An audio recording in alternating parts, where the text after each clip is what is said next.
Hello, everybody. I am Donal Murphy, and welcome to my podcast.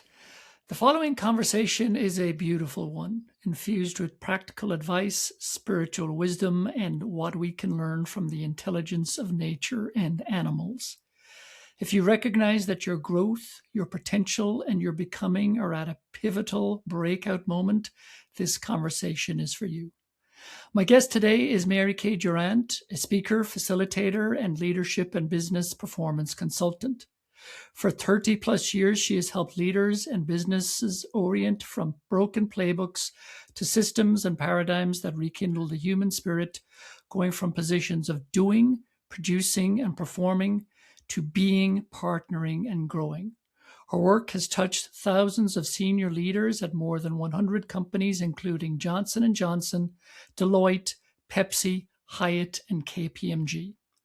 While she works with leaders and organizations, her models and insights, as you will hear in this episode, are deeply aligned with people experiencing uncertainty and transitions, including layoffs and unemployment. I believe that MaryCay's fresh perspective, practical tools, and sense of wonder will help you find and sustain the congruence, which is the calm, purpose, and joy we all want. I hope you enjoy today's episode. So, welcome, MaryCay, to my podcast. I am delighted that you're here, and we're just going to get into a great conversation momentarily. The thing that I do want to say, as I say ahead of every single conversation, is that I do know that layoffs and unemployment are hard. They can be a destabilizing force in one's life. I know that firsthand because as of this recording, I am still unemployed after a layoff. I will be honest and transparent in that fear and doubt pitched tents in my head this week. And so I know that can be mentally and emotionally challenging. And so with that, I do want to make sure that listeners to this podcast seek the care and the attention that they feel they might need. Whether that be with a licensed therapist, a medical doctor, or any other trained professional. This podcast is offered to you from an educational and entertainment standpoint. And although MaryCay will get into a great conversation that you will gain a lot from, it does not substitute for seeking the care and the attention that you need. And I hope you do that if you feel you have that need. So with that, MaryCay, one question that I ask every single guest that is common to every single guest that I have on my podcast is, you have had a very successful career now in leadership and business performance consulting. But I'm very curious, as a child, what was it that you wanted to be when you grew up? I love that question. And I'm going to preface my answer by saying I had a rather unusual upbringing. So I am one of only a few kids probably in this country that grew up without television. And grew up in the plains of North Dakota, which also makes me probably a little unusual. But because of that, I think I was influenced by the amount of time I spent outdoors as a kid. So as a young girl, I had the idea of being kind of a Pippi Longstocking who would take people on grand adventures, and that in going on these adventures, they would find things they loved and be happy. And I think a little like John Lennon, I was told that that's not a real job to help people be happy, and which I beg to differ in now if I think about my work. Then I decided I wanted to be a jockey because I was small and was fascinated with horses, even though I didn't have any.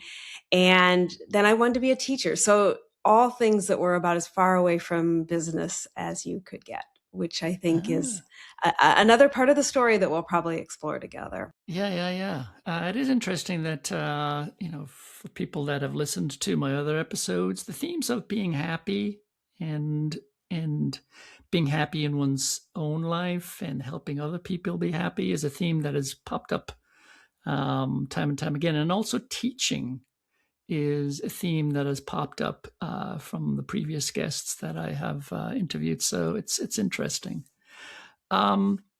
So we spoke offline, and I think it's something that you and I believe, that leaders often do not have to have C-suite titles, and that they show up everywhere in an organization. And I think it could be meaningful and interesting for this audience for us to talk about the idea of leading in your career and what you have seen particularly in the equine leadership work that you do. And I just love to kind of drop into that and talk about leadership as you have come to know it and see it and teach it. Well, I think, as you know, I love nature and what its templates can teach us. I think so much our world looks like a manufactured assembly line, and that does not lead to human beings have a sense of fulfillment and meaning and joy in the work because we are not machines that just produce widgets. And so I think if you look at nature's templates, in nature, every single thing has an immensely important purpose and part. And that dimension of nature needs to lead its part with all of its being for the whole ecosystem to thrive. And so I do think that there is a natural leader within each of us. And the more that we can get in touch with whatever our unique, gifts, talents, but also the things that break our heart open, that those are the things that pull us towards the work that is so meaningful to us. And when we can learn to cultivate that, which is very distinct from having a job and a paycheck, which is so transactional, that when we can start to orient our lives to the place of saying, I'm going to pursue this and tap into that natural leader that's within me, that is, I think, the place that we start to be leaders. And frankly, I love what Brene Brown says, that she often sees leaders at the front lines of serving clients or patients or in businesses far more than she sees it in the C-suite, where there are often sort of mixed motivations that might be at play. And so I do think thinking about how we are leading from within is something that really can help us navigate the uncertainty of the work world, whether we're in career transitions or not. Mm-hmm. Um, and how does that play into, again, because part of your practice is working with horses, and I Mhm. would love to just explore how does that how do you work with leaders and horses, and how do the two combine, and what can the natural world and specifically horses teach us about leadership, that we can take back into our lives and into our careers? I'm going to give a rather long answer to this. So I'm going to give two parts. First, I'm going to tell my Okay. personal story around how I first came to the horses and how I started to discover the leader within me. And then I'll talk about what I think they can teach us. So for me, I had a really challenging season in my late 30s. I was not just challenged in my job and it wasn't going well, but a whole bunch of my life was beautiful on the outside and looked really successful, and on the inside, not working at all.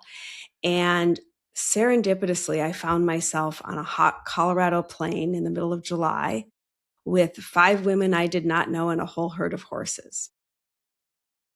And in this moment, the woman who was guiding this retreat walked into the middle of the circle, kind of like a horse herself, slow, comfortably, confidently, waving her long hair, kind of like a mane, and was quiet. And as the sounds of the prairie bustled around us, she said, "Horses never lie. Humans, we lie a lot, and most devastatingly to ourselves." And I spent 5 days with these horses, seeing their compassion, their partnership, their listening depth as I spoke the truth that I was not speaking in my life about a work that was no longer fulfilling to me, about a marriage that was really struggling. And what I found in that was the more truth that I told, even if it was just to myself and this horse in that moment, the more truth that I told, the more free I became. And the more I started to discover strengths and gifts in me that I never imagined were there. And that started my own journey back to finding that natural leader within that I was talking about, and led me on a life and career trajectory I could never have imagined. Mm. And so what I find with the horses is that they are 1,000 pounds, faster than a domestic cat and mirrors for our energy. So much in the world, and even I think this is really apropos for, job hunting and everything else leading, that our energy is well over 90% of the communication that we have all the time, but we act like it's nothing. And the horses feel our energy. Their hearts are 17 times the size of ours and they resonate with us. So they mirror for us the energy that we're portraying in a way that we can get this immediate unfiltered feedback so we can start to see what might be in our blind spots. And by seeing that, a leader can be more effective in communicating, which is what I find with the executives I work with.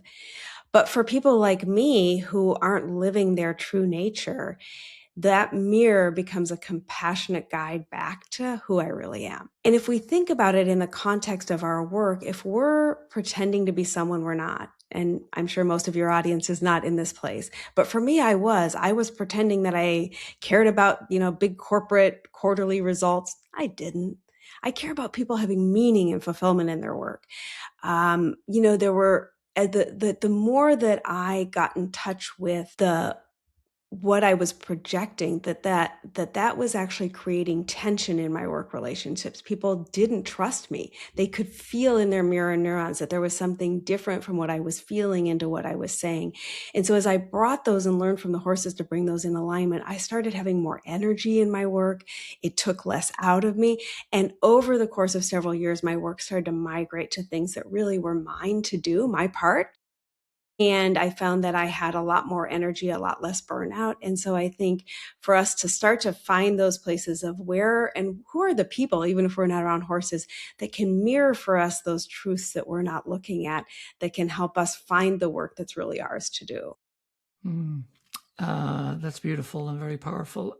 I'm curious, having had that experience with the horses and where you were in your life, was the change you made instantaneous and you went back to your job and you put your resignation on your boss's desk and say, I'm out of here? Or was it, I'm curious if there was just an evolution of the things that you were learning that eventually um, kind of helped you carve a new path for yourself. And either way, it's very courageous to recognize that you needed to make a change, and whether it was immediate or whether it took some time, it also is very courageous to actually step away from and step onto something new. So I'm just curious, what was the gap between recognizing you needed to make a change and then actually making the change? Yeah, such a powerful question. And I'm going to say it was a little bit of both in very different ways. And I think this is a really important question that I know I often work with leaders when they're in career transitions. And so I think your question raises some really important things that I often bring forward in my coaching and consulting work. So for me, what changed immediately was that I started telling the truth to myself, even if it wasn't safe to say it to the CEO of the company I was working for or my husband at the time. I started really journaling and writing and saying them in the mirror to myself that these were my truths that I was going to start moving towards. And then I think I took a lesson from another part of nature and said, everything in nature grows is connected. So things that are connected grow. The tree doesn't grow by itself in the forest. It grows through the network that it's a part of. So I started to think, how am I building a community of relationships around me that share the beliefs and the values that I want to move towards so that can nourish me in the incremental small growth like we see in a garden or in a tree. So I took very small, tiny steps that let me embody the values and the things I wanted to grow into before I made a quick move. Because sometimes if we make that too big of move too quickly, we're not stable at that new level of being and things really devolve very quickly. So I really counsel people, and I'll say something else about this, which is I counsel people to think about the small steps that, build, compound to the capacity to actually live at that new level and in that new kind of work in a sustainable way that doesn't disrupt the finances of your family or doesn't disrupt your other relationships while you're moving towards work that really matters to you. The other thing I often say to people, and this is probably less people who are out of work right now, but more people who are considering transitions, is that often the very place we find ourselves that is not where we want to be has the greatest lessons to teach us in becoming who we need to become for what's next for us. And in much the same way that a butterfly that doesn't beat its wings against the chrysalis can't be strong enough to fly, that beating of the wings. So for me in the corporate world, my version of that was I took on a really hard project that everyone wanted to do in the old manufactured way with data and managing the process, but not really attuning to the human needs in that project. And I said, I'm going to take this project on because I'm uniquely qualified to do it. And I'm going to do it with these beliefs that I have about human dignity and meaning and purpose and care in the workplace. And it was hard because it was in an environment at that time that wasn't the way that things were done. And it was a great way for me to build the muscles that I needed for going on to what was next for me. And so I think it's a really helpful way to think about both small steps in sort of the external world, which is what I did, but big steps in my internal being, where I made a promise to myself that there would be no more lies inside the inner circle of who I am. Um, we've talking up until this point in time about nature and animals being part of nature, but literature and I suppose spiritual literature also resonates with you. And I know that Khalil Gibran's essay on work in his book The Prophet has particular resonance for you. And can you describe why you think it's important and how it might relate to someone who has experienced a layoff or is in work transition? Yeah. I'm going to back up a couple hundred years to answer this question. and and the reason why is that back before the age of reason, when human beings talked about the elements that make up life, there was a fifth element that we have lost. And that element was quintessence or ether, sort of the sacred divinity that flows through and connects all of life. So that goes to your question around philosophy, right? And so what happened was we took out that fifth element and we reduced life to things, which was followed by the industrial age, where we started to put human beings in jobs where they were like machines.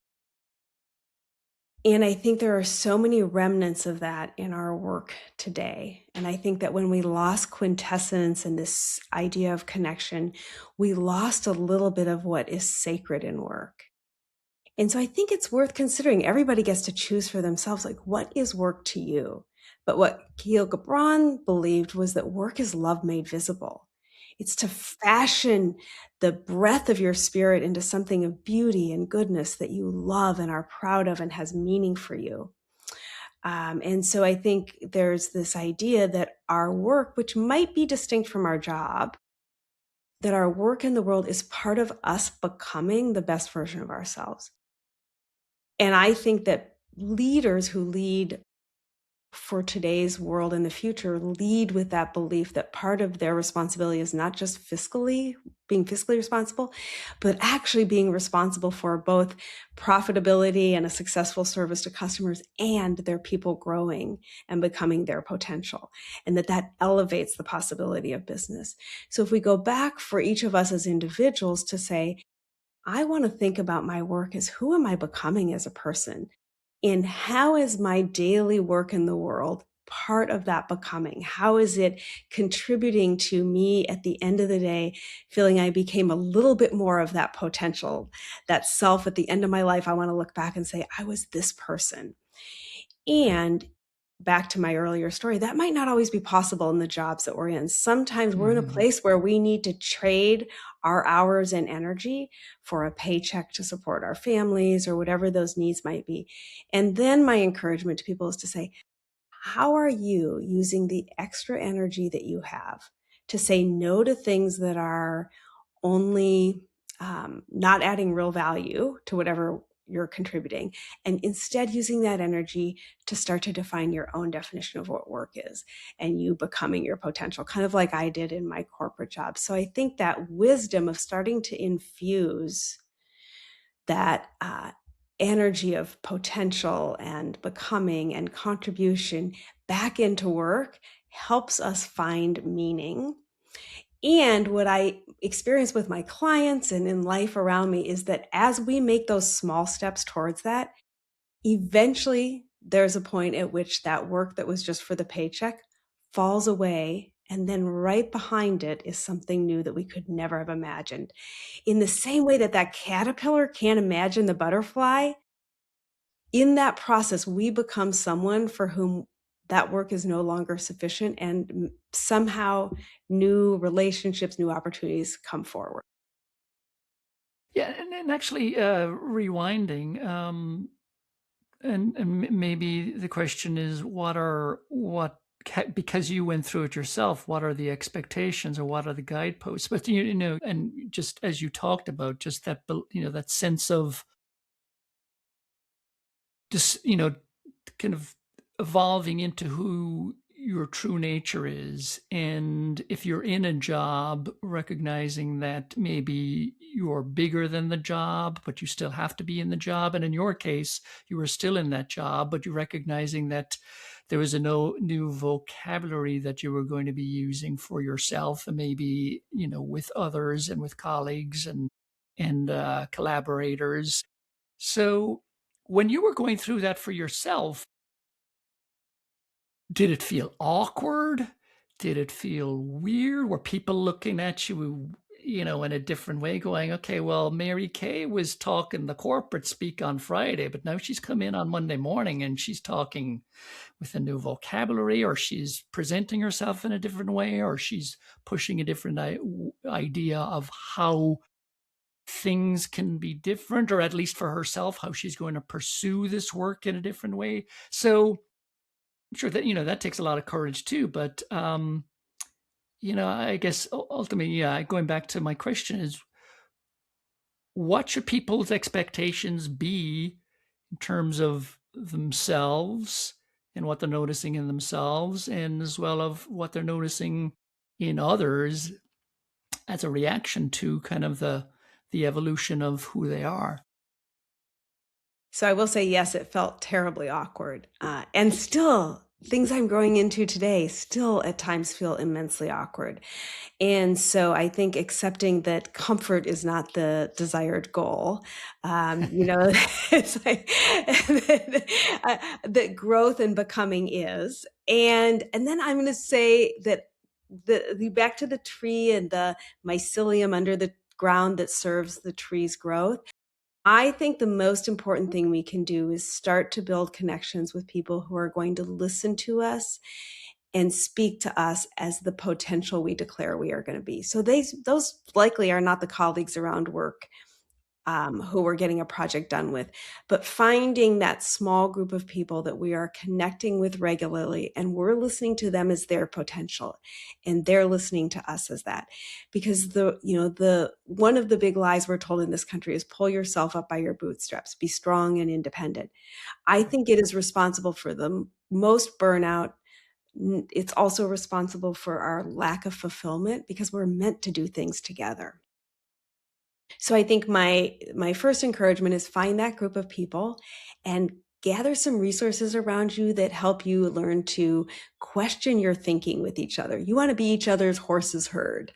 You know, that you want to be people who, whether you use some books that you use that help question mindset, if you practice some all these tools will help you in your new jobs and whatever you find anyways, but it's like, tools that help us have candor with each other and both compassion and truth speaking and feedback while letting someone process it themselves. Like that small circle of people that you're engaging with regularly is such an important part of that place of practicing that new way of being, and people who will tell you, oh, that was an awful example, right? Like you didn't, if you're practicing, giving some feedback or trying to tell a story, they'll be willing to tell you and give you the space to keep practicing it.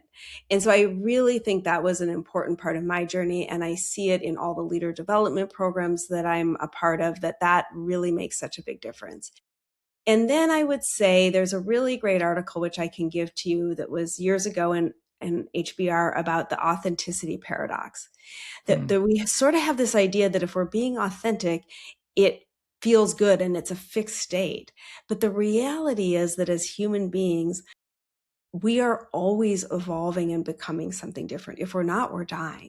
Hmm.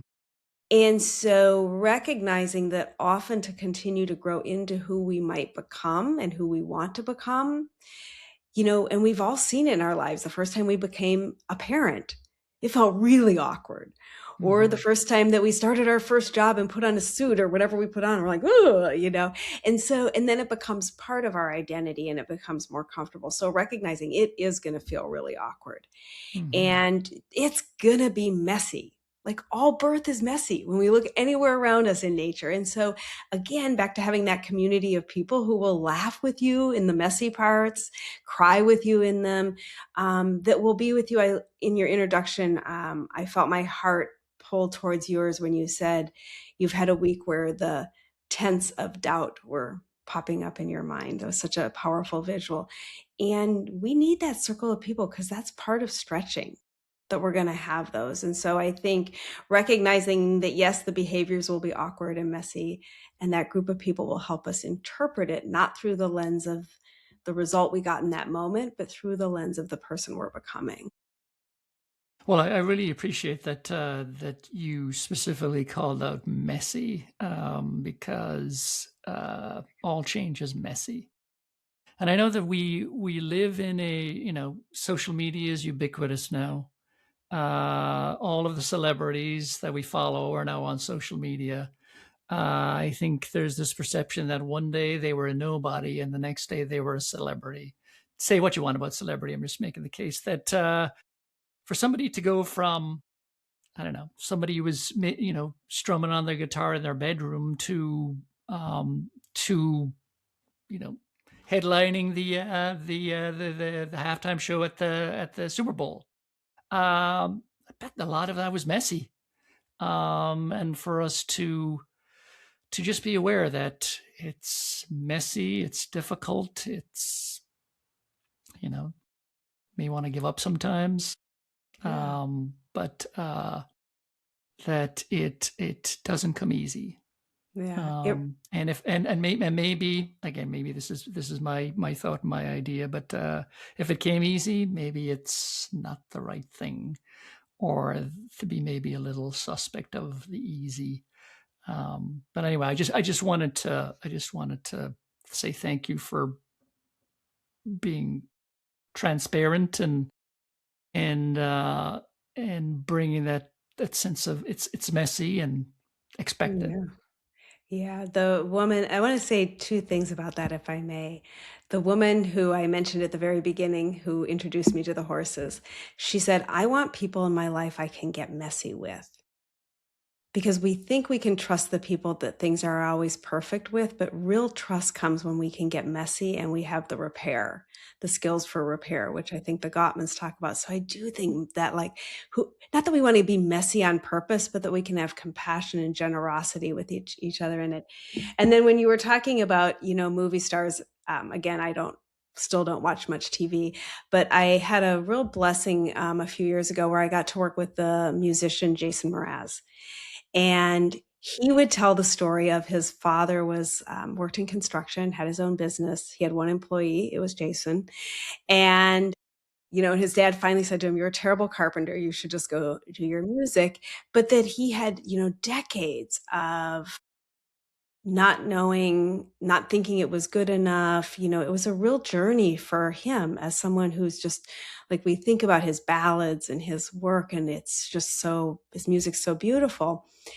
And I'm going to build on the story by saying how I met him is he was really committed to doing some work around protecting the environment. And what he found was my identity is as a musician, and I'm well respected in that space, but I also want to become someone who can be an advocate in the world of business and politics around a cause I care deeply about.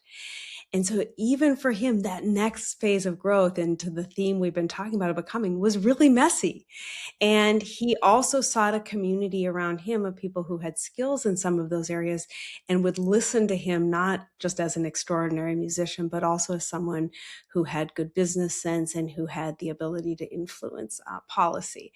And so I think like that idea of messy, that we may not see it in the movie stars, but those that are really seeking to live into their full potential, I think they all experience it too. I mean, he's an N of one, but he's the one I had some experience with. Yeah, yeah. And going back to what you said earlier, we need to find our herd to trot and gallop with and nurture with. So that's a great.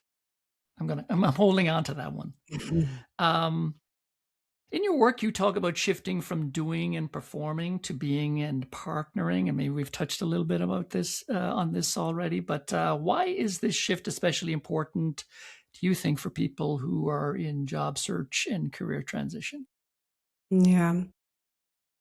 We have talked a little bit about it, like where it came from in sort of this industrial age. And I do think that when we're in transitions or in job search, that we can really double down on the messages of our current culture that say be productive, do, and work. And if we step back and look at the domains of leading, which are both being and doing, that who we're being always informs our doing. And I'll give a really simple example of this. My mom was sick towards the end of her life. If I was taking her to her physician's appointments with the lens of having a checklist and just doing all the things, my mom could feel it. That wasn't what I wanted in the last months of her life. But the care providers could also feel it. And just like, when we feel someone who's coming at us hard, we get defensive. That wasn't going to produce the results that I wanted. Even if I couldn't change the outcomes for her, I wanted the experience to be one of care and compassion and love. So my being informed my doing. If I was being patient, if I was being present to the love in our family, I could show up in a way that the doing had a different outcome. Now, let's translate that to the job search. It can be so easy when we are in need of a paycheck, when we feel less than because we're not fitting culture's mode of producing results, to have our being feel constrained. Our being might be driven by those doubts in our heads, a clinging to try to get something. And that's going to inform the doing of how we show up in those job searches. So I think anything we can do to tend to the being of who we are, whether it's giving ourselves time for play and the things that we love, even if, and I'd love to talk for a few minutes about reciprocity, even finding things to do that give us a sense of value so that when we turn to the work of a job interview or of that search, that our orientation from the inside is one of believing in our value and seeking a fit and match for that versus needing to grasp at whatever shows up. Mm-hmm. I think that's spot on.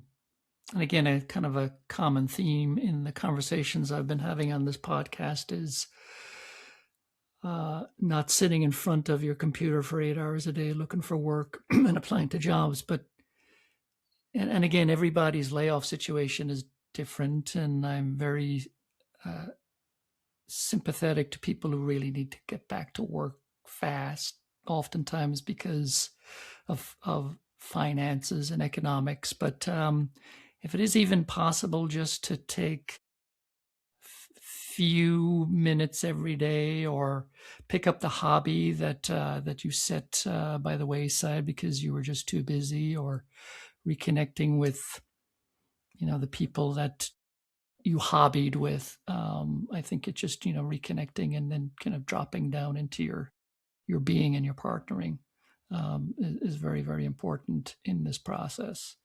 And then we'll also feed and inform maybe the types of jobs and the types of companies that you're looking for, and the values that you want to seek out in those companies. And I think it leads us to the next question, which is, as people are kicking the tires on companies, what might they add to their toolbox to help them to make sure that they're being mindful and they're choosing the right companies and they're choosing the right maybe boss to work for or manager to work under or team to join, and kind of the mitigate the red flags that may be showing up? Yeah. I think that a proxy for our essence is our values. And so I think spending some time getting really clear on the values that we want to experience in our work, what do we want our daily work experience to be like? And then thinking about and getting clear on what is my work to do in the world and what are my minimum requirements for that to be workable for me. Now, I get sometimes we have to take a job for paychecks, and we've talked a little bit about that. But I think if we're really clear on those things, then I think we can ask some questions that really are around, first of all, in our interviews to ask, how do your values inform the way decisions are made here? And so that's a different question than asking, what are your values? But asking people about how they make trade offs between their values. Organizations that really live through the lens of their values can speak to how they're prioritized, how they differentiate between them in decision making. So I think that's a really good line of inquiry to be asking about. I think also picking up on some wisdom from Jim Collins, who talked about the great and in business, that it's not just about results, but it's also about people, or it's not just about there's all these kind of different tensions, encouraging people to go offline, but helping them stay connected to the truths of where we're going. If we think about those tensions, so looking at some of those healthy tensions and asking some questions about how that organization or that leader navigates those tensions on a daily basis. Even their awareness of those tensions and their ability to talk about some of the challenges of the polarities and how they understand the tripwires of sort of one side versus the other gives you a sense of how mature are they in actually living the kinds of values that you're talking about. And then a third thing I think I would offer is, oftentimes at the end of interviews, we may assess ourselves. How did I do? How did I show up? Did I answer the questions well? And I really encourage people to also step back and assess, what did I learn? So, what did I discover about the organization, about this leader, about the job? And then how do I filter that through the lens of my own values and the things that matter to me, my minimum requirements again? And so I think flipping that orientation to how we assess at the end of it, it doesn't hurt to look at how we think we did and continue to try and get clear, but also it helps us to think about that, because then we know questions we want to bring into that next interview within that organization to help us further assess the fit that we might have with each other. Hmm. Yeah, I think that piece of advice about after an interview, what did you learn? And I learned it the hard way, and that I saw a red flag in an interview and was like, I'm sophisticated enough that I can navigate through that. And 6 months later, I was fired from the company. For no other reason that I was just showing up as myself, thinking I was doing the job and using the skills that I had been hired to use. But the the red flag was a personality fit from the person I was going to be working under that just didn't quite mesh. And that came back to bite me. So it's yeah, I think being honest as you're journeying through or navigating through hiring process, and just being vigilant to how it sits with you and how it resonates with you, I think is very, very important. Um, One of the things that I have been hearing and witnessing, although I don't have any data to back it up, but seems to be a common conversation, is age bias. And for people who might sense that they are experiencing age bias, at either end of their careers. Um, what guidance might you have to offer in these scenarios? Mm. So this is a complex one. I'm not going to pretend to have an easy answer to that very complicated set of dynamics. I will say that often in my work with executives, I find that there's at that point, you often have people who are more seasoned, we'll say, in their careers, who might have a lot of judgment about the mindset and orientations of people who are coming in who are the early stages of their career. And my advice to those executives is often to say that there are many things about the way that the younger generations are approaching work that are so much healthier than the way our generation may have approached it. And so encouraging this idea of how are we listening to learn and how are we thinking about building bridges. And I think my advice to people who find themselves at either end of that is it may seem the most counterintuitive thing, but how are you finding people who are at the far other end of the spectrum? So if we look at cultures who lived close to the land and who lived in really strong, healthy communities, things that we lost slowly over the decades since we got rid of quintessence, that there was a bridge that was formed between people who were in the later stages of work or life with those who were in the younger stages. And that the learning that could happen both ways strengthened the whole ecosystem, the web of life in that community. And so I find that taking a learning approach to each other and making the belief that there's things that we can help at each end. And I'll give a very simple example. Someone who's earlier in their career can often find immense benefit in the network and relationships and the ability to navigate diverse settings that someone who's had a lot of experience has had. And on the flip side, someone who is in many ways perhaps less bound by identity, more open to creative experiences, to solutions. These are things I see in the younger generations, can help those of us who have maybe become fixed in the ways that we orient to work, break out of the mold and start to think of things in new ways. So I think starting to find, back to our herd, how is our herd having representations at either ends of those generations can help us. The other thing that those relationships can do is help us anticipate the biases we might run into and have a sounding board for how to navigate them for a purpose or intention we have. Mm-hmm. I am further along in my career, as my gray beard denotes. And for people who find themselves at my stage of career, one book that I will mention is Arthur Brooks's book From Strength to Strength. I think he has done a good job of articulating how we evolve through our career and jumping, I think, from the fluid curve to the crystalline curve, or vice versa. But but being kind of like doing and performing earlier in our career to being and partnering and mentoring and being the sage at the the tail end of our careers is something that really resonated with me. But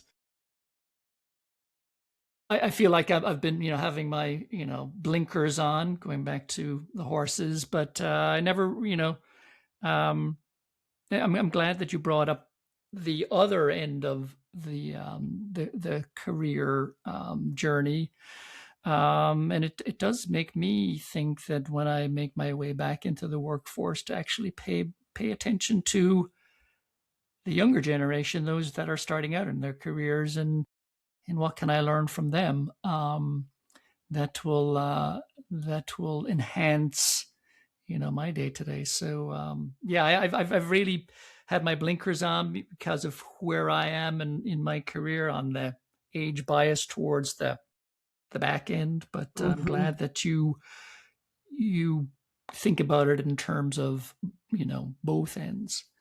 Um, in your consulting practice, you speak and you have a model called W.O.R.K, W-O.R.K, and that you use it with leaders and organizations. And can you talk about that model And is there a way that your model can apply to somebody who's in work transition? Mm. Yeah, so this is a model that I think really builds on the Cahill Gibran idea of what if our work is part of our becoming. And so it's an acronym. The first letter W stands for wake up. So wake up and wonder. And when I think about that waking up, I think about there's a quote that C.S. Lewis has, and so I'll say it with the word he used, which is God. But if that word is uncomfortable for people, I would say, use of universal intelligence, our higher self, but that our higher self whispers to us in our dreams, speaks to us in our conscious, and screams at us in our pain. It is our gong to a deaf world. And so I think that idea of waking up to the things that feel painful and not stuffing them anymore, and waking up and to acknowledge that our life force is worth not being at work that causes pain to our soul, that, as one person said to me, I just go dead inside and power through the Mm. cost to us to, so just like waking up to what's really going on. And yes, sometimes we may still need that job and that paycheck, but to start to orient, which is the second one, orient from the inside out, to say, I'm going to orient from who I am and who I want to become in the way I show up every day. And even inside the job search, which we've talked about a lot, or other things, we can orient from our values. And when you combine that with the R, which is reimagine partnering, I'll give a really specific thing that I think can make a huge difference in a time of job search or transition, which is an example of reimagining partnering. So sometimes when we're a job search, we think we need to spend all of our time hunting for that job, filling out applications, doing all those things. But what if nature's model of reciprocity actually has more to do with finding a job than even filling out job applications? So, for example, in reciprocity, we give from our overflow. So, if you think about the particular skills that you or anybody listening to this podcast has, there are places that we can contribute those skills and gifts in a model of partnership to people in need. For me, Mm. when I was starting my own business, I could see there was an opportunity to contribute to kids with low socioeconomic, challenge backgrounds around how to be a leader in high school and as they were navigating early adulthood. And so I gave my time in service to those places. What I didn't know would happen in imagining those kinds of partnerships is I would be filled with that sense of purpose and value and could bring that energy back to the jobs and looking for clients. And serendipitously, I also found the very first client in my own business. Could never have imagined that. But I think this imagining places of partnering, imagining places that we can orient to our gifts and then share them with the world, it makes us feel more of who we truly are for when we show up for the jobs. And we can't imagine, in the same way that the acorn cannot imagine the forest it can become, all the life that's possible. So that's the reimagine partnering. The K is to keep nourishing what matters most, which I think we've talked a lot about. It's about having that herd that believes in us. It's about taking care of who I am so that I can be the person that I want to be in whatever scenario I show up. Hmm. Yeah. The reciprocity really resonates with me, because I just